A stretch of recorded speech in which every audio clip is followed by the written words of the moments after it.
حکومت کا 126 ممالک کے شہریوں کو 24 گھنٹے میں مفت ویزا فراہم کرنے کا فیصلہ۔ حکومت پاکستان نے 126 ممالک کے شہریوں کو آن لائن مفت ویزا فراہم کرنے کا فیصلہ کیا ہے۔ وزیر اعظم شہباز شریف کی زیر صدارت ہونے والے وفاقی کابینہ کے اجلاس میں اہم فیصلے کیے گئے۔ اعلامیہ کے مطابق 126 ممالک کے لیے آن لائن ویزا درخواست سسٹم کے نفاذ کی منظوری دی گئی۔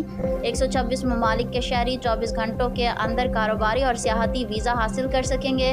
ان 126 ممالک کے شہری ویزا پروسیسنگ فیس سے بھی مستثنیٰ ہوں گے۔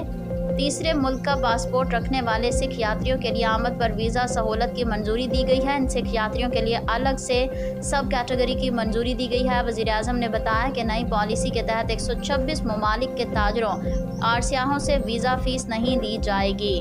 اس سے بیرونی سرمایہ کاری بڑھے گی۔ اس کی حتمی منظوری کابینہ دے گی۔ وزیر اعظم کا کہنا تھا کہ ویزا پالیسی میں نرمی کے فیصلے سے پاکستان باہر سے آنے والوں کے لیے پرکشش مقام بنے گا۔ یہ ایک بڑا فیصلہ ہے اور وہ اس میں شامل سب افراد کو خراج تحسین پیش کرتے ہیں۔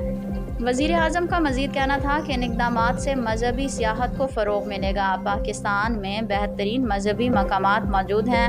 شمالی علاقوں میں بھی بہترین سیاحتی مقامات ہیں، وہاں بھی سیاحت کو فروغ ملے گا، معیشت مستحکم ہوگی اور زر مبادلہ کے ذخائر میں اضافہ ہوگا۔